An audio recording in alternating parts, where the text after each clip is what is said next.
So, guess what we're doing today? Ranking bosses. Why? Because I said so. And you wanted to see a ranking video, I assume. Oh yeah, some criteria first before we start the video.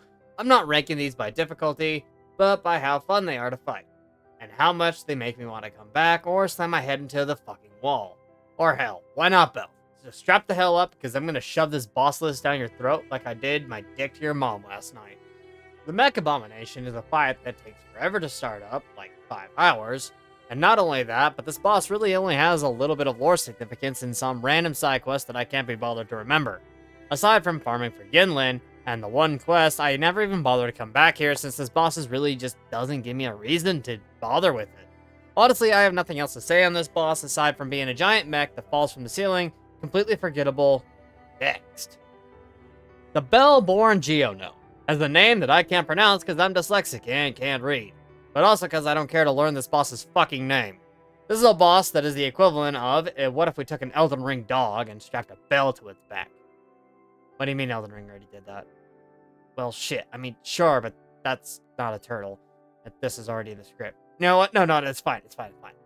So, this boss takes next to last place with Screaming Pride. That is, after you wait 5 hours for it to wake the fuck up and smell the coffee.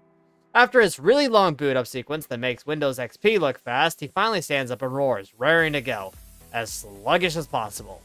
Look, I know it's a giant turtle, but come on, would it hurt to have this boss chase my ass down with a spin-to-win move? The Horror Tortoise does.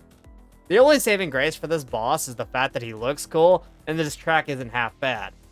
That's kind of all I have to say on this one. I got nothing else. Moving on then. The Bellion Monkey ass is a boss that just loves pissing me off. Aside from looking like a Walmart version of the Headless Eight from Sekiro, this boss also carries around a fucking tree that's half the size of him, and to make matters worse, loves to use it to pound you and turn you into a bloodstain on the floor. This boss loves to slap you around more than a horny teenager baiting his monkey. And hurts too. Well, in the hologram fights, where he can even summon help for him even more monkeys. Great. I never thought I could hate another primate as much as I do with the Headless Ape, but this boss proves that it is very possible.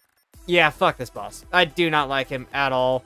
I don't even have anything good to say. I guess good OST. I don't know. Next boss.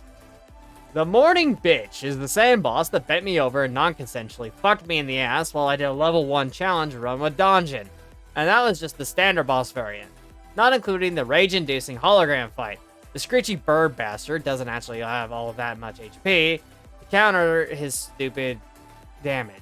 So he can shoot you with missiles, and if you miss the parries, then he has laser beams and other stuff, and he flies away just enough to induce fucking trauma, and you have to sit there and wait for the next attack, as it builds your anxiety and you hope you don't fuck up the dodge. And then proceed to completely fuck up and have to redo the whole damn fight. Flying fucker also has a grab that I can never tell is coming and constantly get grabbed by it. And completely fucking die because I didn't see the goddamn tell. While rage-inducing, the fight is alright, and the music OST is pretty damn good as well. Overall, not a bad boss, but I don't fight it for fun, but that's just me. Considering how much I hate birds in these games, then I guess it makes sense that the Heron would be next on the list. But this is a genuine question. Why the actual hell do they always have to fly away for 10 minutes? And just force you to dodge as you can't even do anything to hit it. Like, dude, I have more things to do than wait for your stupid ass to decide to come down and stop breathing your fucking hellfire. Get the hell down here. Okay, rant over. So the reason Heron ranks just higher than Aix is because, unlike the stupid light bird, the bird doesn't screech and rape my eardrums nearly as much as screechy Aix. Yeah, that's literally the only reason. Also, I like the boss's color scheme over Aix, but that's just a me thing, personally. So this is where things are going to be taking a 180 from the opinion I've had so far on most of these bosses. Lampy Lumen Myriad, or Lampy as he has now been dubbed by me and now by you, is an interesting boss that looks like a giant fucking ice bug from Pokemon. That can also turn in fucking invisible.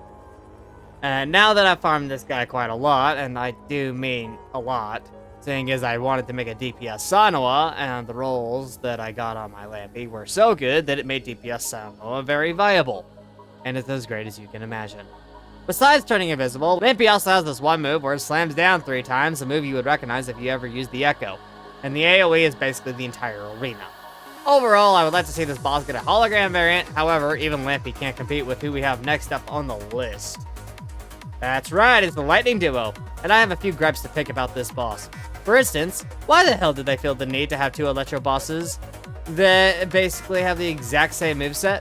The only difference is that Wuthering looks cooler and Tempest has a hologram fight. Honestly, it's kind of annoying that I like the fights as much as I do, but holy hell, just seriously why? I don't know, this feels like lazy design to me personally. That being said, they are quite literally the Virgil of bosses in this game. In the hologram fights, they straight up have moves that will one-shot you easy as hell, summon a clone, has laser beam attack, and to top it all off, has an amazing soundtrack. If it wasn't for the fact that the bosses are cool as they are, they'd be way lower than this, simply due to the fact that they're basically carbon copies of each other. Okay, let me just get this straight. You walk into this guy's boss arena, and he straight up pulls up on your ass on a fucking bike, and prepares to beat your ass down with said bike. After you enter phase 2, which, by the way, I can appreciate him having a phase 2, he ditches the bike in turn for a straight up beating your ass the fuck up with his polearm. I can't forget about the fact that this fiery bastard has some of the coolest goddamn music in the whole ass game. There's also a world quest tied to the boss where it gives him a fucking invincibility shield so you complete the quest. The writer has so much going for it that it's surprising that it hasn't already got a hologram variant in the goddamn game yet. In fact, that's probably my only gripe about the boss is that I can't fight him in a hologram instance. Everything is just so goddamn awesome. However, you knew this boss was coming, and you know exactly why he places this high on the list. This boss is one of the baddest sons of bitches around. Yes, he was easy as a tutorial boss, but goddamn if he isn't fucking awesome. Also recently got a hologram fight where he throws away his fucking spear and just goes straight up fisticuffs over here before impaling your ass back with his polearm. He also has an anti-air move that I don't think I have footage of, but if I do, it'll play it around here somewhere. Some of the baddest music there is, amazing design-wise, and the only downside of Crownless is that the echo is just straight up worse than Dreamless. Yeah, and speaking of Dreamless, the upgraded version of the Crownless fight, and the #1 tacit discord and the rankings for smashability. After all, there's no laws against the echoes, Batman. This boss beat my ass the first time I encountered it, and was an amazing conclusion to the 1.0 story. The only reason you were even able to beat this in the lore is because Geon was there and Abby comes out of nowhere and fucking eats up Dreamless. The echo basically turns you into a fucking Virgil on button press, and the buff that it gives is crazy as well. The only thing that can make this fight even better, and the big reason it doesn't rank even higher, is because this fight deserves a second phase. And it's a crime that it doesn't have one already. Listen. I love this boss, and the fact that it's not #1 for me is crazy. However, as cool as this fight is, like Dreamless, I wish the fight lasted even longer due to how fun it is. Jue is basically a better version of the Divine Dragon fight from Sekiro, which is just so cinematic. And the fight follows the path is just cinematic as fuck. Especially when Jue just goes up in the air with a lightning sword and is ready to cut your ass in fucking half.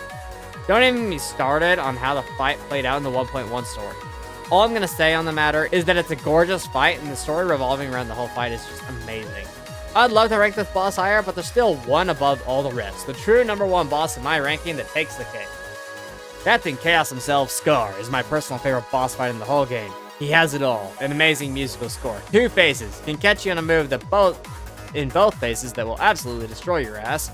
I couldn't place any boss higher than Scar. The phase transition.